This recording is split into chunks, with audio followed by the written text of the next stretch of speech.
Hello, dear listeners, and welcome to another exciting episode on the English Globe, where we help you improve your English while learning about the most important topics from history and around the world. Whether you're at home, walking outside, or riding the bus, we're so happy you're spending your valuable time with us today, and we promise to give you an amazing learning experience filled with knowledge, curiosity, and clear English that is easy to follow. That's right, Adam. Today we are going to explore one of the most powerful and dramatic periods in modern history. The topic of this episode is the Cold War, America versus the Soviet Union, and it's something everyone should know about, not just because it shaped the entire second half of the 20th century, but also because its effects can still be felt in international politics, military power, technology, and global relationships even today in the 21st century. So, what exactly was the Cold War? Why is it called a Cold War? And what happened between the United States and the Soviet Union that made the world live in fear for so many decades? These are the questions we'll be answering step by step in this long and informative episode, and by the end of it, you will have a very clear understanding of what the Cold War was, why it began, what events defined it, and how it finally came to an end after more than 40 years.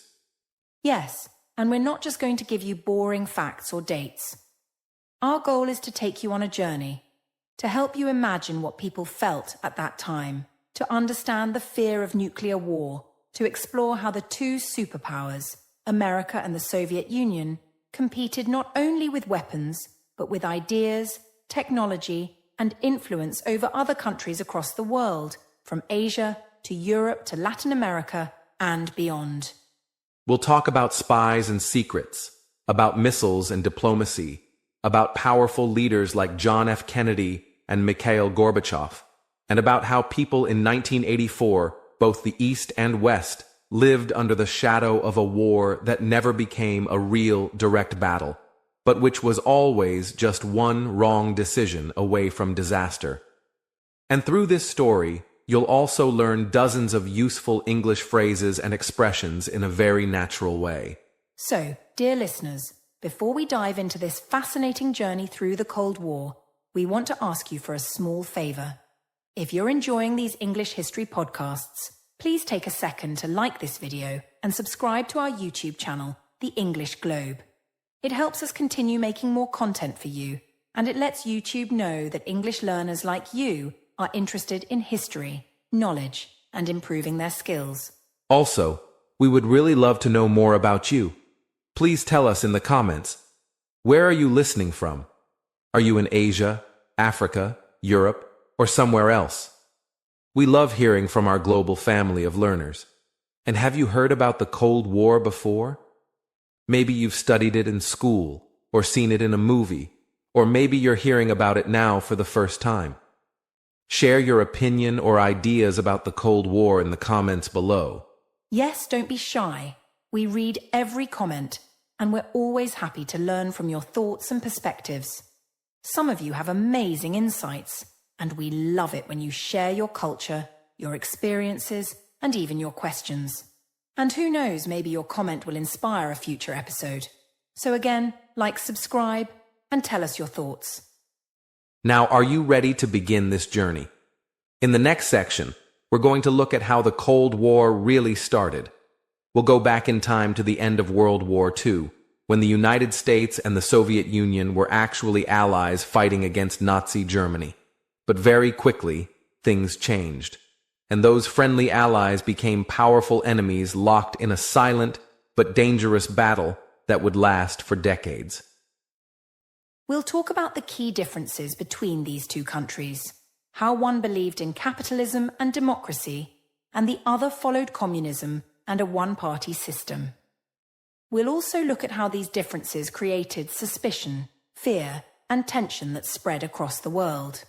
So stay with us as we begin to explore the roots of the Cold War, coming up next in Section 2. And remember, this is not just a history lesson.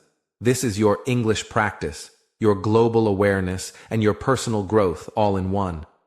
Let's continue learning, thinking, and connecting through stories that really matter. Are you ready? Let's go.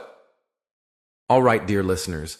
Now that we've introduced the Cold War and explained why it's such an important part of modern history, it's time to dive deeper into the story and understand how this global rivalry really began. To do that, we need to go back to the final years of World War II, a time when the world was still fighting against Nazi Germany and Japan, and when two powerful nations, the United States and the Soviet Union, were actually working together as allies. Yes, that's right. It might surprise some people to know that during World War II, the USA and the Soviet Union were on the same side, fighting a common enemy. They were both part of what was called the Allied Powers, along with the United Kingdom, France, and other nations. Together, they helped defeat Hitler's army and end the war in Europe in 1945. But even though they worked together during the war, there were already big differences between them in terms of politics, economy, and beliefs. The United States believed in capitalism, where businesses are privately owned, people can vote for their leaders, and there is freedom of speech, religion, and press. On the other side, the Soviet Union followed communism, a system where the government controlled most of the economy, there was only one political party, and people had less personal freedom. These two systems were very different, and that made it hard for the USA and USSR to trust each other, even as allies. Exactly. The leaders of both countries, President Franklin D. Roosevelt from the USA and Joseph Stalin from the Soviet Union, knew they had to work together to defeat the Nazis, but they didn't really trust each other. Even while they were fighting on the same side, both countries were thinking about what the world would look like after the war. And both of them wanted to shape that future in a way that matched their own ideas and interests. As the war was coming to an end, the Allied leaders held important meetings to discuss how to rebuild Europe and manage peace. These meetings were known as the Yalta Conference in February 1945 and the Potsdam Conference in July 1945. At these conferences, leaders from the USA, the UK, and the Soviet Union met to make decisions about things like dividing Germany, rebuilding Europe, and how to handle Japan's defeat in Asia. But instead of solving the problems, these meetings actually created more tension. The leaders made agreements, but they didn't fully trust each other to keep their promises. For example, at Yalta, Stalin agreed to let Eastern European countries have free elections. But later, the Soviet Union did not allow real democracy in those countries. Instead, Stalin placed communist governments in power in places like Poland, Hungary, Romania, and Bulgaria. This made the United States and its Western allies very worried. They saw the Soviet Union taking control of Eastern Europe, spreading communism, and creating what Winston Churchill later called the Iron Curtain, a metaphor for the divide between free Western countries and communist Eastern countries. The world was starting to break into two sides, one led by the United States, supporting democracy and capitalism, and the other led by the Soviet Union, promoting communism and government control. And this division created deep suspicion between the two superpowers. The USA feared that the Soviet Union wanted to spread communism across the world and destroy democracy. The Soviet Union, on the other hand, believed that the USA wanted to surround it with military alliances and crush the Soviet system. Both sides were afraid, and both sides believed they were defending their way of life. This fear and mistrust laid the foundation for the Cold War. It's important to remember that the Cold War didn't start with one single event. It was a slow process that grew out of years of disagreement, fear, and broken promises. It began with small tensions over Eastern Europe, but it quickly turned into a global competition for power, influence, and control. It became a race between two different visions of how the world should work: freedom and markets versus control and equality. And that's what makes this part of history so powerful to learn. It wasn't just about governments or armies. It was about two very different ideas fighting to shape the future of the entire planet. and people on both sides believed deeply in their values. That's why the Cold War was so intense, even without direct fighting between the two nations. It was a war of ideas, a war of influence, and a war of fear that lasted for more than 40 years. In the next section, we'll go deeper into this idea of the Iron Curtain and explain how Europe became divided between East and West. We'll talk about how countries were controlled, how borders were closed, and how the division of Germany, especially the city of Berlin, became one of the most powerful symbols of the Cold War. So, stay with us, because the story is just getting started. Yes, and if you're enjoying this story so far, don't forget to like the video and subscribe to the English Globe for more English podcasts, just like this one. And remember to tell us in the comments what you think. Did you know about the Cold War before? Have you learned something new today? And where in the world are you listening from? We can't wait to hear from you. Thanks for staying with us. Now let's move forward and explore how Europe was split in two after World War II, and how the Cold War created walls, both physical and emotional, between people, nations, and ideas. That's coming up next in Section 3, the Iron Curtain and the Division of Europe. In the last section, we explored how tensions between the United States and the Soviet Union slowly increased after World War II, even though they had been allies during the war. We talked about how mistrust, fear, and differences in ideology began to separate these two powerful nations. Now, in this section, we're going to look at how this growing tension physically and politically divided Europe, creating one of the most famous symbols of the Cold War, the Iron Curtain. That's right, Adam. After World War II ended in 1945, much of Europe was destroyed and needed to be rebuilt. But instead of coming together to help the continent recover as a united group, the Western Allies and the Soviet Union had very different plans for Europe's future. The countries in Western Europe wanted democracy, free markets, and open societies, while the Soviet Union focused on building strong communist governments in the eastern part of the continent under Soviet influence and control. One of the most important countries in this story is Germany. After the war, Germany was divided into 4 zones, each controlled by one of the 4 Allied powers: the United States, the United Kingdom, France, and the Soviet Union. The capital city, Berlin, was also divided, even though it was located deep inside the Soviet zone. At first, these zones were supposed to be temporary, but disagreements between the Allies and the Soviets made the division permanent, and Germany became a key battlefield in the Cold War. In 1949, the 3 western zones of Germany, controlled by the US, UK, and France, joined together to create a new country called the Federal Republic of Germany, commonly known as West Germany. It was democratic, capitalist, and supported by the Western powers. In response, the Soviet Union created its own version, the German Democratic Republic, or East Germany, which was communist and under strict Soviet control. This marked the official political division of Germany and the beginning of 2 very different ways of life. And Berlin, the capital city, became a powerful symbol of this division. Although Berlin was supposed to be shared between the 4 Allied powers, it ended up being divided in half: West Berlin, which was controlled by the Western Allies, and East Berlin, which was under Soviet control. Even though West Berlin was inside East Germany, it remained a tiny island of freedom and democracy surrounded by communist territory.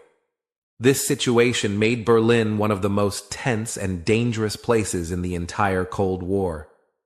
In 1946, Winston Churchill, the former Prime Minister of the United Kingdom, gave a famous speech in which he said, "From Stettin in the Baltic to Trieste in the Adriatic, an iron curtain has descended across the continent." This was the first time the term Iron Curtain was used to describe the separation between the free countries of Western Europe and the communist-controlled countries of Eastern Europe. It wasn't a real curtain, of course. It was a political and military boundary that split the continent in 2. Behind this Iron Curtain, Countries like Poland, Czechoslovakia, Hungary, Bulgaria, and Romania were all controlled by communist parties that were loyal to Moscow. These countries did not have free elections, freedom of speech, or independent governments. They were often ruled by fear, with secret police watching citizens, strict censorship of the media, and no permission to criticize the government. The Soviet Union wanted to keep these countries under its control to protect itself from any future Western attack. Meanwhile, the countries in Western Europe were working together to rebuild their economies with the help of the United States. In 1947, the US introduced the Marshall Plan, a huge program that gave billions of dollars in aid to Western European countries to help them recover from the war. This made the Soviet Union even more suspicious because it saw the Marshall Plan as a way for the US to gain influence and power in Europe by buying loyalty from the countries it helped. In response to these Western actions, the Soviet Union blocked access to West Berlin in 1948, trying to force the Allies to leave the city. This led to the Berlin blockade, one of the first major crises of the Cold War.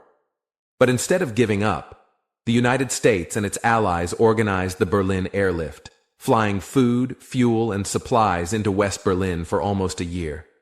Hundreds of planes landed every day, showing the world that the West would not allow the Soviets to take control of the city. Eventually, the Soviet Union ended the blockade in 1949, but Berlin remained a divided city and a powerful symbol of the Cold War.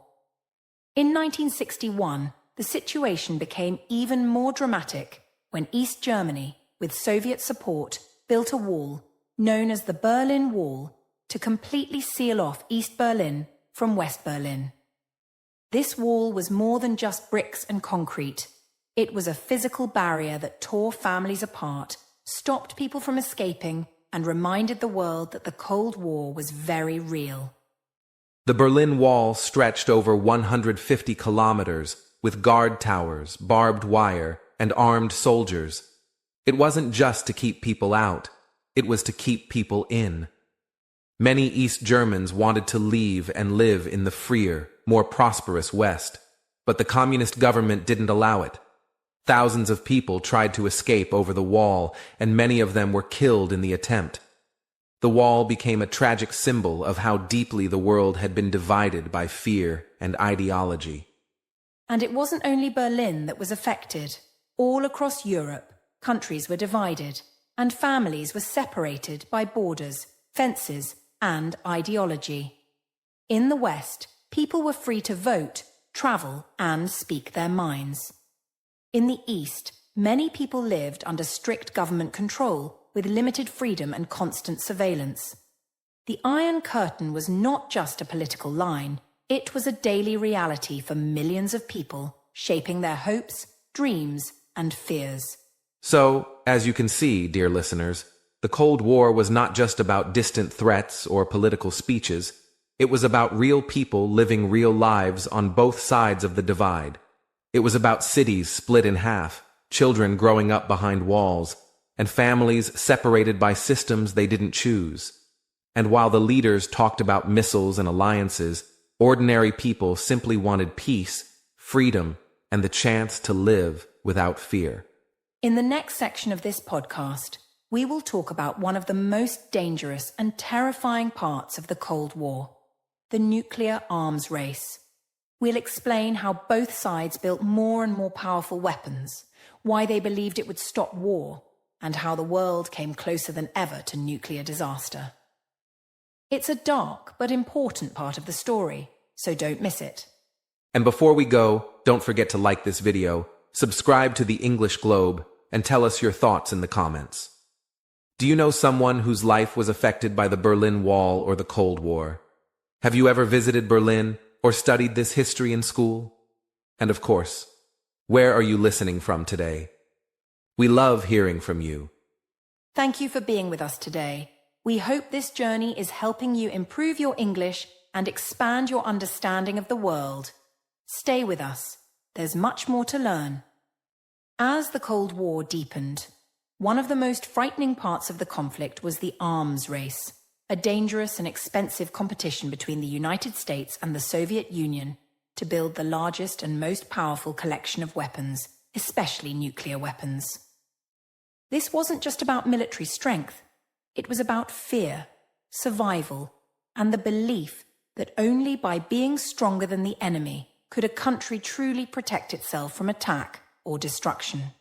The arms race officially began in 1945, when the United States became the first and only country in history to use atomic bombs during war, dropping 2 nuclear bombs on the Japanese cities of Hiroshima and Nagasaki to force Japan to surrender and end World War II.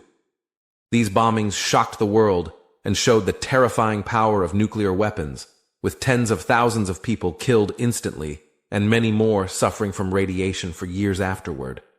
At that time, the United States had a monopoly on nuclear technology, but this did not last long. In 1949, the Soviet Union successfully tested its own atomic bomb, making it clear that the world now had 2 nuclear-armed superpowers. This created a new kind of fear, the fear that a war between the USA and USSR would not just involve soldiers and tanks, but massive explosions capable of destroying entire cities, killing millions, and leaving the earth poisoned and unlivable. As technology advanced, both sides began developing even more powerful weapons. In 1952, the United States tested the hydrogen bomb, or H-bomb, which was much stronger than the original atomic bombs. Just 1 year later, in 1953, the Soviet Union tested its own version of the hydrogen bomb. The race was no longer just about having nuclear weapons, it was about having more, having bigger, and having faster ways to deliver them across the world in case of war. This led to the creation of intercontinental ballistic missiles, or ICBMs, which could carry nuclear warheads from one continent to another in less than an hour.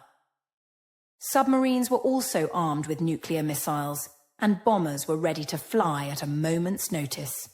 At the height of the Cold War, both countries had thousands of nuclear weapons aimed at each other, enough to destroy the world many times over.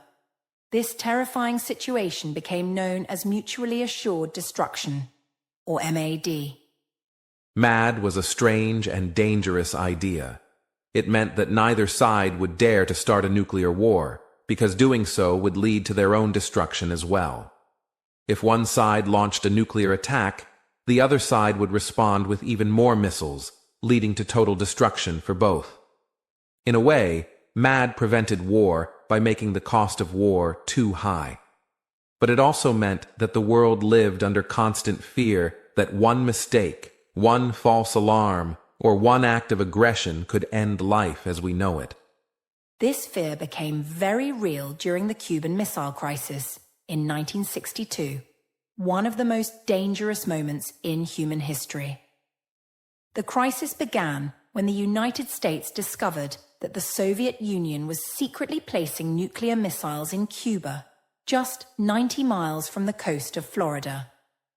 These missiles could reach American cities in minutes, and the US government saw this as a direct threat to national security. President John F. Kennedy demanded that the missiles be removed immediately. For 13 terrifying days in October 1962, the world watched as the United States and the Soviet Union moved closer and closer to nuclear war. American warships surrounded Cuba, Soviet ships were on their way with more equipment, and both countries prepared their nuclear forces. People around the world feared that this would be the end, that one wrong move could lead to the firing of missiles and the death of millions. It was the closest the world ever came to full-scale nuclear conflict. Fortunately, the crisis ended peacefully. The Soviet Union agreed to remove its missiles from Cuba, and in return the United States promised not to invade Cuba and secretly agreed to remove its own missiles from Turkey. This event showed just how dangerous the Cold War had become and how important diplomacy and communication were in preventing disaster. It also led to the creation of a special telephone line between Washington and Moscow, known as the Hotline, to allow quick communication in future emergencies. Even though the Cuban Missile Crisis ended without war, it did not stop the arms race. Both countries continued building and testing new nuclear weapons, improving their military technology, and spending billions of dollars on defense. This massive military buildup had a huge cost, not only in money, but in the psychological health of people who lived in fear. In schools across the United States, children practiced duck and cover drills, hiding under desks as if that could protect them from a nuclear blast. In the Soviet Union, the government built underground shelters and warned people about the dangers of the West. Propaganda was used on both sides to make citizens believe that the enemy was evil, dangerous, and planning an attack at any moment.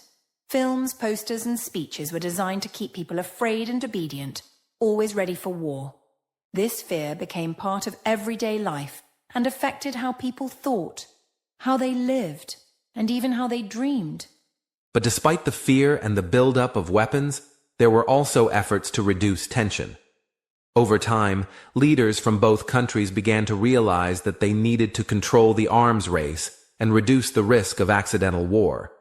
They started signing agreements like the Nuclear Test Ban Treaty in 1963, which banned testing nuclear weapons in the atmosphere, and later, the Strategic Arms Limitation Talks, known as SALT, which aimed to freeze the number of certain types of weapons.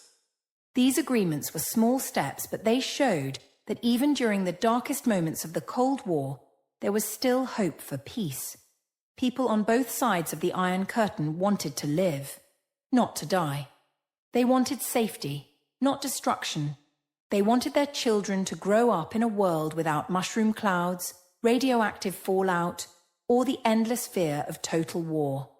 And slowly, that desire helped create moments of understanding and progress between the superpowers. Still, the arms race continued for many more years, with both the United States and the Soviet Union always trying to be one step ahead. It was like a giant, dangerous game, where the players never met on the battlefield, but always prepared for the worst. The Cold War was not just cold in the sense that it wasn't a shooting war. It was cold because it was filled with silence, suspicion, and the constant threat of a nuclear winter that could end all life on Earth. In our next section, we'll look at another way the Cold War was fought, not with bombs or bullets, but with proxy wars around the world. We'll explain how the USA and USSR supported different sides in other countries' conflicts, turning local wars into global battles for influence and ideology.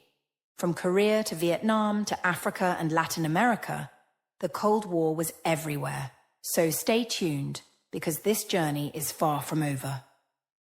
Although the United States and the Soviet Union never fought each other directly during the Cold War, they were still involved in many real wars around the world, but in a hidden or indirect way.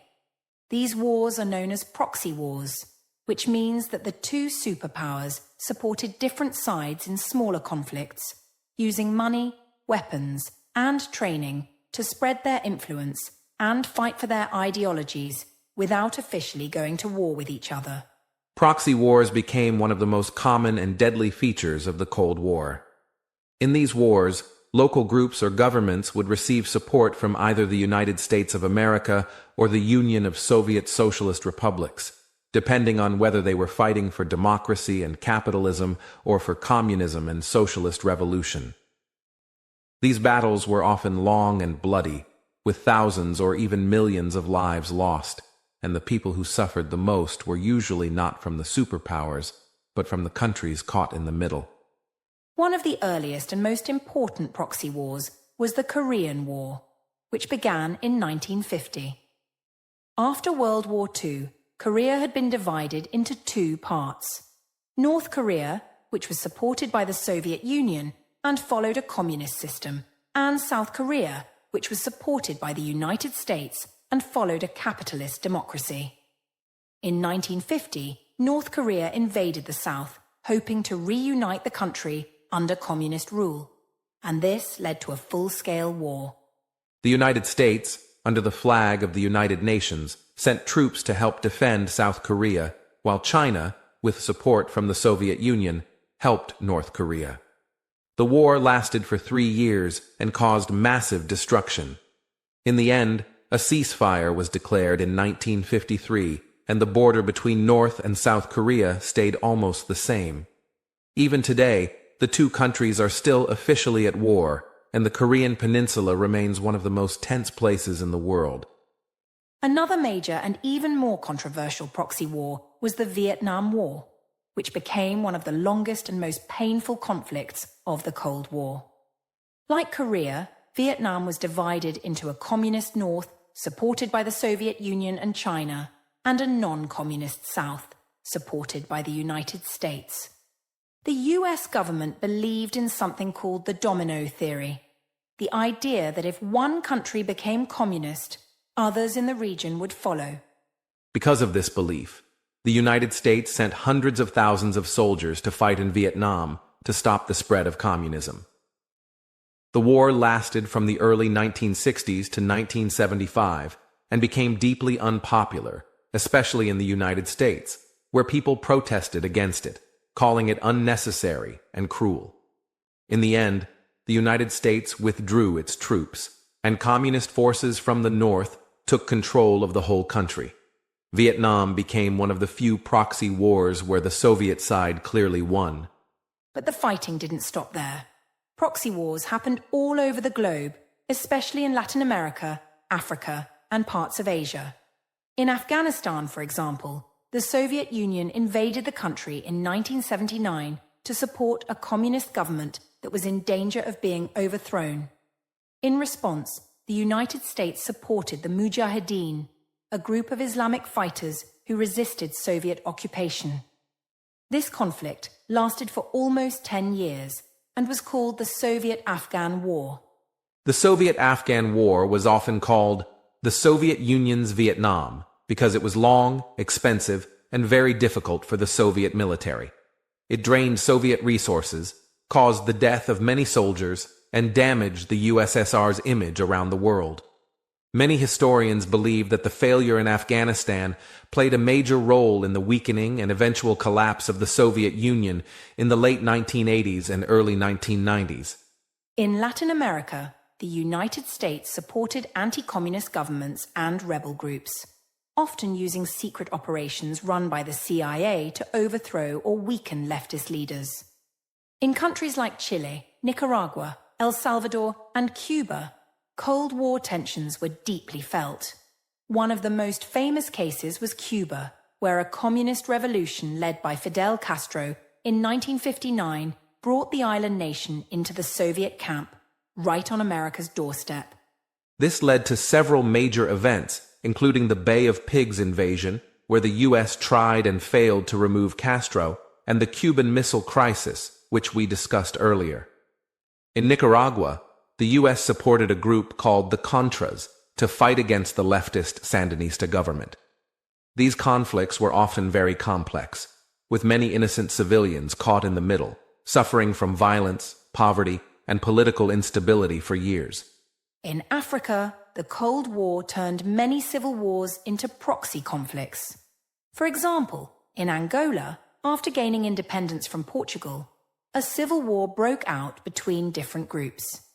The Soviet Union and Cuba supported the MPLA, a Marxist group, while the United States and South Africa supported opposing factions like UNITA. These battles were often not just about ideology, but also about controlling natural resources and gaining political influence in the region. The tragedy of proxy wars is that while the superpowers used them as tools in their global chess game, the people in those countries paid the price with their lives, their homes, and their futures. Many of these nations are still recovering today from the damage caused by Cold War-era conflicts. The superpowers treated these regions like battlegrounds for ideas, but for the people living there, it was real war, with real blood, pain, and loss. What makes these proxy wars even more painful is that most of them didn't lead to clear victories or long-term peace. Instead, they left behind divided societies, destroyed infrastructure, and generations of trauma. And while the Cold War may have officially ended in 1991, many of the problems created by these wars still affect global politics today, from ongoing violence to poverty, migration, and weak governments that struggle to recover from decades of conflict. These wars remind us that the Cold War was not truly cold for millions of people. While the leaders in Washington and Moscow sat in comfortable offices discussing strategies and ideologies, people in Asia, Africa, and Latin America were losing their homes, their families, and sometimes their lives. Understanding these stories helps us see the full picture of what the Cold War meant, not just for the superpowers, but for the entire world. In our next section, we'll take a break from war and talk about everyday life during the Cold War. What was it like to live in the United States or the Soviet Union during this time? How did people think, feel, and behave? What role did propaganda, education, and fear play in daily life? We'll explore the human side of this conflict and show you what life was really like under the shadow of global tension. While the Cold War was a global conflict filled with weapons, politics, and battles for influence, it was also something that touched the daily lives of ordinary people. Whether you lived in the United States, the Soviet Union, or somewhere in between, the Cold War shaped how you thought, what you believed, and even what you feared. This wasn't just a fight between governments, it was a constant part of daily life, from the classroom to the dinner table, and from the newspapers to the television screen. In the United States, fear of a Soviet attack became a regular part of life, especially after the Soviet Union developed nuclear weapons. The government created public safety campaigns that taught people how to survive a nuclear explosion, even though, in reality, survival was unlikely. One of the most famous examples was the duck and cover drill, where children in schools were told to hide under their desks during a nuclear emergency. These drills were practiced regularly, creating a sense of fear and helplessness. In homes across America, families built bomb shelters in their backyards or basements, storing food, water, and supplies in case of a nuclear war. Civil defense messages on TV and radio reminded people to stay alert, and newspapers reported on international tensions as if disaster could happen at any moment. The constant threat of war led to anxiety, and many people grew up with the belief that the world could end at any time because of a decision made far away in Washington or Moscow. This fear also spread into American culture. Hollywood movies and television shows during the Cold War often showed evil communist spies, secret weapons, or dramatic battles between good and evil.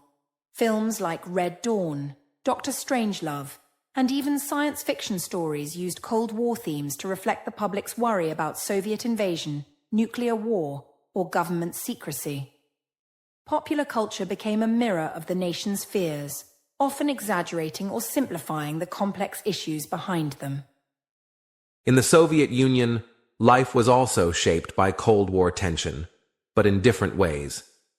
The government strictly controlled all information, and citizens were constantly surrounded by propaganda that promoted the power of the Soviet system and the danger of the West. Posters, newspapers, films, and radio programs praised the Communist Party and warned people not to trust foreigners or capitalist ideas. Children were taught from an early age that the United States wanted to destroy the Soviet way of life. The education system in the USSR was designed to produce loyal, obedient citizens who believed in the government's message.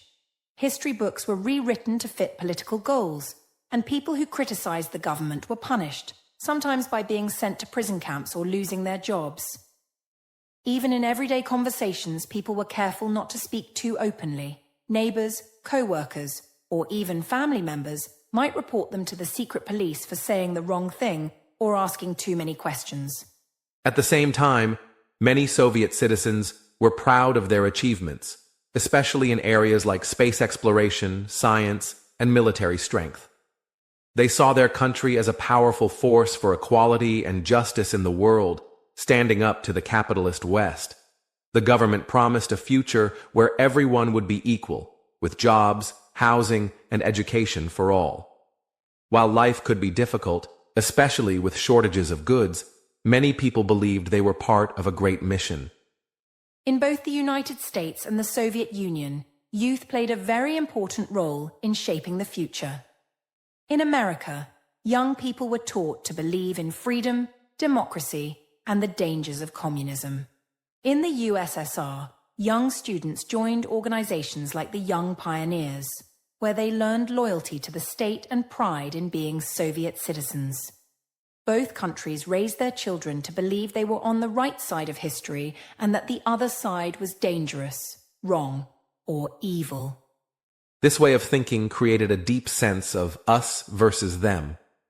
People in both countries saw the other side not just as a rival, but as a threat to their way of life. This made it harder to understand each other, or to imagine peace. And even though ordinary citizens in both the USA and USSR had more in common than they realized, such as wanting a better life, a good future for their children, and peace, these similarities were often hidden by fear, suspicion, and official messaging. Even in Europe, life during the Cold War was divided. In the West, countries like France, the UK, and West Germany had more freedom and access to American culture. In the East, under Soviet control, people lived in societies where the government controlled many aspects of life, from what you could say to what you could watch to where you could travel. Many people in Eastern Europe wanted to escape, but strict border controls and the Berlin Wall made it almost impossible. The Cold War also affected jobs and education. In both the USA and USSR, schools focused on science, math, and technology, especially during the space race, and governments invested heavily in producing skilled workers who could help win the competition. In the Soviet Union, universities were free but controlled by the state. In the US, many new programs were created to support science education and develop national defense through research and innovation. Religion was another area of difference. In the United States, religious freedom was protected, and many Americans saw their country as being guided by spiritual values. In the Soviet Union, however, the government was officially atheist and discouraged religious practice. Churches were closed or controlled, and religious leaders were watched carefully. This added another layer of tension between the two superpowers, as religion became one more sign of the differences in how they saw the world. One interesting part of Cold War life was how much people on each side misunderstood each other. Many Americans believed that Soviet citizens were brainwashed or completely controlled by their government, while many Soviets believed that Americans were greedy, selfish, and living in cities full of crime and racism. These ideas were often exaggerated or completely false, but they were repeated so often in newspapers, schools, and media that people believed them without question. Despite all of this, some individuals tried to reach across the divide. Artists, scientists, athletes, and even students sometimes traveled or exchanged letters with people from the other side. Events like the Olympic Games became chances for both competition and cultural exchange. In these rare moments, people could see that their so-called enemies were not so different after all, that behind the walls and weapons were human beings just like them, with hopes, dreams, and families. Living during the Cold War meant always being aware of the global conflict, even if you didn't fully understand it. People made daily choices based on politics, what to say, where to travel, who to trust, what to believe. Life was shaped by fear, but also by determination. On both sides, people tried to live their lives, raise their children, and find meaning in a world divided by walls, missiles, and mistrust. This human experience is a part of Cold War history that should never be forgotten. In the next section, we'll shift our focus to something more inspiring: the space race. We'll explore how competition between the USA and the USSR led to some of the greatest scientific achievements in human history, including sending the first man into space and landing on the moon. Even in the middle of global tension, these moments reminded the world that human beings can reach for the stars, sometimes literally. So don't miss what comes next. While the Cold War was filled with tension, fear, and even violence, it also gave rise to one of the most exciting and inspiring competitions in human history, the space race. This was not a war fought with guns or tanks, but with rockets, satellites, and astronauts. It was a race to show which country was more advanced, more innovative, and more capable of leading the future of technology and science on Earth and beyond. The space race officially began in 1957, when the Soviet Union launched the first man-made satellite into space. It was called Sputnik 1, and it shocked the world. For the first time, a human-made object was orbiting the planet, sending signals back to Earth. This small beeping satellite marked the beginning of a new era and made Americans feel like they were falling behind in science and space technology.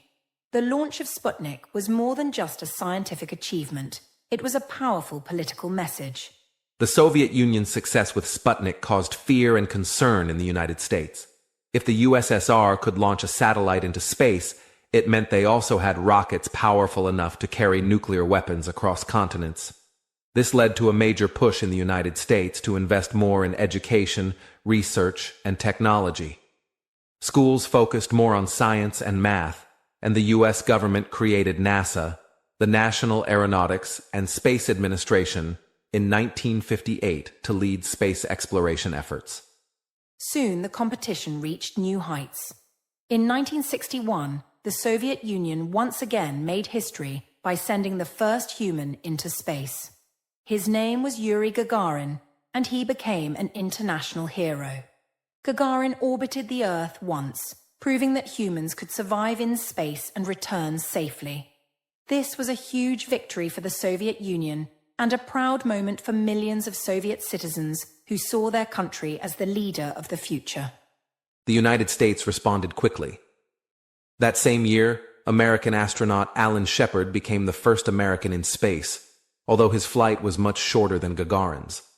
But the most ambitious goal was set by President John F. Kennedy, who in 1961 announced that the United States would send a man to the moon and return him safely to Earth before the end of the decade. This bold promise became the driving force behind the American space program and captured the imagination of people around the world. Over the next 8 years, the United States made rapid progress, launching more astronauts, testing rockets, and solving countless scientific challenges. Meanwhile, the Soviet Union continued its own space missions, achieving several important milestones, including the first woman in space, Valentina Tereshkova, in 1963. The two superpowers competed in every way possible, turning space into a stage for Cold War rivalry and national pride. Finally, in 1969, the United States achieved what many thought was impossible. On July 20th, Neil Armstrong became the first human to walk on the moon, followed by Buzz Aldrin, while Michael Collins remained in orbit above them. Armstrong's famous words, "That's one small step for man, one giant leap for mankind," became a symbol of what humanity could achieve through courage, science, and teamwork. It was a major victory for the United States and a moment of global unity and wonder. The moon landing was watched by millions of people around the world and marked a high point in the space race. After that, the competition slowed down. Both the USA and the USSR had proven their abilities, and the focus shifted toward cooperation. In 1975, the two countries launched the Apollo-Soyuz mission, where American and Soviet spacecraft docked in space and astronauts from both sides worked together. It was a peaceful moment in a long and tense rivalry. Beyond the political competition, the space race had many positive effects. It led to incredible advancements in science, engineering, and technology. Satellites launched during this time helped create the modern world, making possible things like global communication, weather prediction, and GPS systems.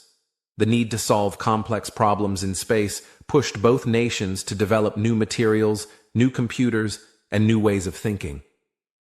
The space race also inspired a whole generation of young people to dream big and pursue careers in science and technology.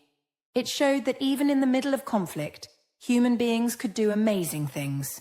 Many people remember the Cold War as a time of fear and division, but the achievements in space remind us that competition can also lead to progress, discovery, and hope for a better future. It's important to understand that space was more than just a battlefield for Cold War competition. It was also a symbol of human potential. While the United States and the Soviet Union were trying to prove who was stronger, they were also showing what was possible when people worked together to explore the unknown. The space race gave the world its first view of Earth from above, a small blue planet floating in the vastness of space, reminding everyone of our shared humanity. Even today, the legacy of the space race continues. Countries around the world, including Russia, the United States, China, and India, continue to explore space, build satellites, and send probes to other planets. International cooperation on space missions, like the International Space Station, ISS, shows that former rivals can work together for the good of all. In this way, the space race helped turn a time of competition into a foundation for future unity. The Cold War pushed both superpowers to compete in every possible way, from building weapons and influencing politics to exploring the stars. While the arms race caused fear, the space race inspired awe. It reminded the world that even in the middle of conflict, there is still room for creativity, courage, and cooperation. And it left behind not just machines and missions, but dreams that continue to grow across generations. In our next section, we'll take a closer look at the role of spying, intelligence, and secret operations during the Cold War. We'll talk about how both the USA and USSR used spies, codebreakers, and undercover agents to gather information, protect secrets, and outsmart their enemies. The world of espionage was filled with danger, mystery, and sometimes even betrayal, and it played a major role in shaping the Cold War behind the scenes. During the Cold War, while the United States and the Soviet Union competed openly with missiles and rockets, much of their battle took place in secret. Both sides relied heavily on spies, intelligence agents, and covert operations to learn about each other's plans, technology, and weaknesses. This world of espionage was filled with danger, mystery, and sometimes betrayal, and it was a crucial part of the Cold War that most people did not see. Intelligence agencies like the American CIA, Central Intelligence Agency, and the Soviet KGB, Committee for State Security, became powerful organizations during this time.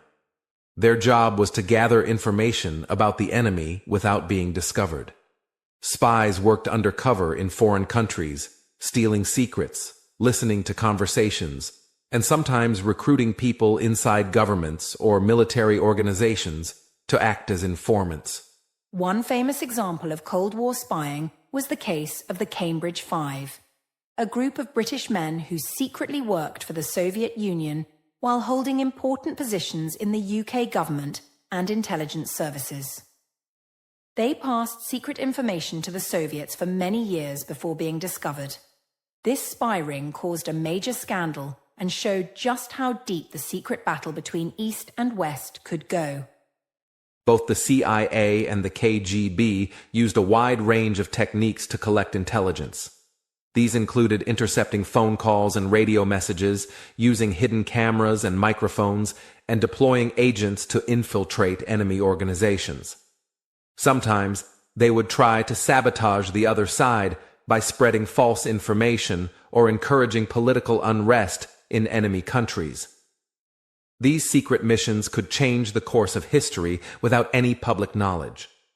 One of the most famous covert operations was the CIA's involvement in the Bay of Pigs invasion in 1961, when the United States tried to support Cuban exiles in an attempt to overthrow Fidel Castro's communist government. The mission failed badly, embarrassing the US government and strengthening Soviet influence in Cuba. This event showed how risky and unpredictable secret operations could be during the Cold War. At the same time, the Soviets worked hard to spy on the United States and its allies. The KGB had agents in many Western countries, and they focused on stealing military secrets, including information about nuclear weapons and missile technology. They also tried to influence political decisions by supporting friendly politicians or spreading propaganda. This created a world where trust was very limited and suspicion was everywhere. Technology played an important role in espionage. Both sides developed advanced satellites to take pictures of enemy military bases from space. These spy satellites helped monitor missile launches, troop movements, and secret weapons programs. The information gathered from space was often more reliable and safer than sending human spies behind enemy lines, although spies continued to be essential for many types of intelligence. Code breaking was another important aspect of Cold War spying. Both countries worked to create secret codes for their communications and to break the enemy's codes. This battle of codes and ciphers went on constantly. One famous example from earlier in the 20th century was the American effort to decode Japanese communications during World War II. During the Cold War, similar efforts continued, with each side trying to gain any advantage by learning what the other was planning. The world of espionage was also filled with double agents, spies who secretly worked for both sides. These double agents often risked their lives to play dangerous games of deception. Sometimes they passed false information to their own side or pretended to betray their country to gain trust. The life of a spy was filled with uncertainty, danger, and loneliness, and many were caught or killed during their missions. Espionage stories from the Cold War have inspired countless books, movies, and television shows. Characters like James Bond, although fictional, reflect the fascination with spies, secret gadgets, and hidden dangers. But the real stories were often even more complex, with personal betrayals, political consequences, and lives forever changed by the secret battle between intelligence agencies. Beyond spying, both the United States and the Soviet Union used propaganda to influence not only their own citizens, but also people around the world. They spread messages through radio broadcasts, newspapers, films, and even art, trying to show their system as better and the other side as dangerous or evil. This battle for hearts and minds was an important part of the Cold War and helped shape public opinion and international relations. The fear of espionage led to events like McCarthyism in the United States, where many people were accused of being communist spies or sympathizers without strong evidence. This caused fear, suspicion, and sometimes unfair punishment of innocent people. Similarly, in the Soviet Union, people were often watched closely by secret police, and accusations of espionage could lead to imprisonment or worse. Despite all the spying, secret missions, and propaganda, the Cold War never exploded into direct, full-scale war between the USA and the Soviet Union. Some historians believe that the careful balance of power, along with the dangers of nuclear weapons and intelligence gathering, helped keep both sides from taking that final step. Espionage was one way of fighting without risking total destruction. In the next section, we will talk about the important events that led to the end of the Cold War. We will explore how changes in leadership, new ideas, and peaceful negotiations helped bring an end to decades of tension and rivalry. The Cold War eventually came to a close, not with a battle, but with agreements, dialogue, and the hope for a better future. After nearly 50 years of tension, competition, and fear, the Cold War finally came to an end in the late 1980s and early 1990s. This period was marked by important changes in leadership, new ideas about peace and cooperation, and a series of events that showed the world it was possible to move beyond conflict. The end of the Cold War was not sudden. It was the result of many complex factors working together over time. One of the most important leaders during this time was Mikhail Gorbachev, who became the head of the Soviet Union in 1985. Gorbachev introduced new policies called glasnost, openness, and perestroika, restructuring, to try to reform the Soviet system. He wanted to make the government more transparent and the economy more efficient.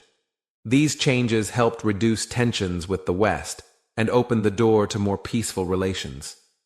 Gorbachev's willingness to talk and cooperate with the West was very different from previous Soviet leaders. He worked closely with US Presidents Ronald Reagan and later George H.W. Bush to negotiate arms reduction agreements and reduce the risk of nuclear war. The famous Intermediate Range Nuclear Forces INF Treaty, signed in 1987, was a major step that eliminated many nuclear missiles from both sides and showed real progress in ending the arms race. At the same time, Eastern Europe, which had been controlled by the Soviet Union through communist governments, began to demand change. People in countries like Poland, Hungary, East Germany, Czechoslovakia, and Romania started pushing for freedom and democracy. In 1989, a wave of peaceful revolutions swept through these countries, breaking the power of communist parties and opening the door to new governments and new relationships with the West. One of the most famous moments of this period was the fall of the Berlin Wall in November 1989.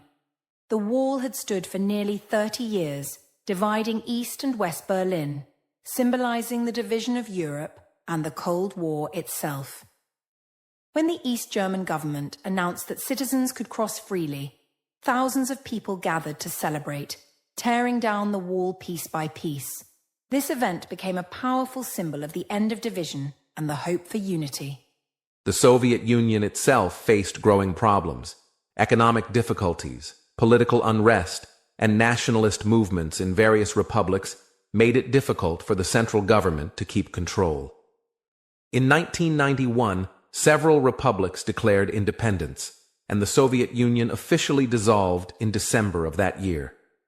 This marked the end of the Cold War and the emergence of new independent countries, including the Russian Federation, Ukraine, and the Baltic states. The end of the Cold War brought many positive changes. It reduced the threat of nuclear war and allowed former enemies to work together in new ways. NATO and Russia began to cooperate, and international organizations like the United Nations played a larger role in promoting peace and security. People in Eastern Europe and the former Soviet Union gained more freedoms and opportunities than they had in decades. However, the legacy of the Cold War is complicated. Many conflicts and problems that began during the Cold War still affect the world today. Some regions, like the Korean Peninsula, remain divided and tense. Nuclear weapons still exist, and new rivalries have replaced the old one between the United States and Russia. Understanding the Cold War's history helps us recognize the dangers of distrust and the importance of dialogue and diplomacy. The Cold War also influenced culture, politics, and international relations for generations. It shaped how countries view power, alliances, and security. It inspired art, literature, film, and music that reflect the fears and hopes of the era. Learning about the Cold War helps us see the world as it was and better understand how it became the world we live in today. In summary, the end of the Cold War was not just the collapse of a political system, but the beginning of a new chapter in global history. It showed that even long-lasting conflicts can be resolved through negotiation, reform, and peaceful change. The world learned valuable lessons about the dangers of nuclear weapons, the costs of rivalry, and the importance of cooperation. As we look back on the Cold War, it is important to remember both the struggles and the achievements. The Cold War was a time of great tension and fear, but also a time of incredible scientific progress, cultural exchange, and the desire for peace. It reminds us that history is complex and that even during difficult times, hope and change are always possible. In our final section, we will reflect on the overall meaning of the Cold War for today's world.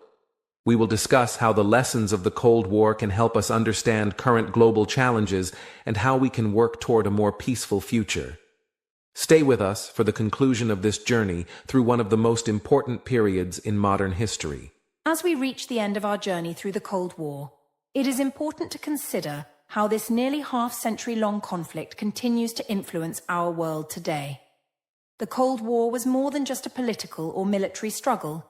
It was a battle of ideas, values, and visions for how societies should be governed and how people should live.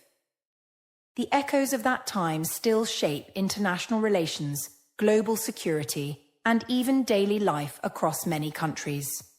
One of the most lasting impacts of the Cold War is the continued presence of nuclear weapons and the challenges they bring. The world learned during this period just how dangerous and destructive nuclear arms can be. Efforts such as arms control treaties, non-proliferation agreements, and diplomatic negotiations continue today because of the lessons learned during the Cold War. The threat of nuclear war may have lessened, but it has not disappeared. The Cold War also shaped the way countries form alliances and partnerships. Organizations like NATO were created to provide security against the Soviet threat, and while the original enemy no longer exists, NATO still plays an important role in international defense and cooperation. Similarly, Russia's relationship with the West is deeply influenced by Cold War history, with trust sometimes fragile and political tensions continuing to arise. In many regions of the world, the divisions created or deepened during the Cold War still affect politics and society. The Korean Peninsula remains divided, with North Korea continuing to be a major global concern due to its nuclear program and isolation. Eastern Europe and the former Soviet republics have faced ongoing struggles as they transition to new political and economic systems. Understanding this history is key to making sense of current events. The Cold War also impacted technology and culture in ways that continue to resonate. The space race, which we discussed earlier, not only advanced human knowledge, but also inspired generations to pursue science and exploration. Meanwhile, Cold War-era propaganda, art, music, and literature reflect the hopes, fears, and conflicts of the time. Studying these cultural works helps us appreciate how deeply the Cold War touched people's lives. The Cold War teaches us important lessons about the dangers of mistrust, fear, and division. When countries see each other only as enemies, misunderstandings and conflicts become more likely. The Cold War was a time when fear often led to suspicion, and suspicion led to actions that increased tension. Today, many leaders and thinkers use the Cold War experience as a reminder to seek dialogue, diplomacy, and peaceful solutions. At the same time, the Cold War showed how competition can drive innovation and progress. While the rivalry was often dangerous and destructive, it also pushed people to develop new technologies, explore new frontiers, and challenge old ideas. This balance between conflict and cooperation, competition and peace, continues to influence global relations and development today. Another important aspect to remember is the human side of the Cold War. Millions of people lived their lives under the shadow of this conflict, facing fear, uncertainty, and sometimes loss. Whether in the United States, the Soviet Union, or countries caught in between, individuals had hopes, dreams, and struggles. Their stories remind us that history is made not only by leaders and armies, but by everyday people. Looking forward, the Cold War encourages us to think about how we approach global challenges in the 21st century. Issues like climate change, terrorism, global health, and technological change require cooperation among nations. The Cold War's lessons about the costs of division and the benefits of dialogue are more important than ever as the world faces complex problems that no country can solve alone. Finally, the Cold War reminds us to be cautious about the stories we tell and the beliefs we hold about others. Stereotypes, fear, and propaganda during that time made it harder for people to understand one another and build trust. Today, in a world connected by technology but still divided by politics and culture, remembering the Cold War's lessons can help us work toward empathy, respect, and peace. As we finish this series, we hope you have gained a clearer understanding of the Cold War's causes, events, and consequences. It was a time of great tension, but also of remarkable achievements and change. Studying the Cold War helps us appreciate the challenges of the past and the possibilities of the future. It encourages us to build a world where conflict is resolved not through fear and weapons, but through cooperation and understanding. Thank you for joining us on this deep dive into one of the most important periods in recent history. We encourage you to continue exploring and learning, to share your thoughts with others, and to think critically about the complex world we live in. History is not just about the past, it is a guide for the future. Don't forget to share your opinions about the Cold War or any part of this podcast in the comments. Where are you listening from? What lessons do you think are most important for today? We love hearing from you and continuing the conversation. Until next time, stay curious and keep learning.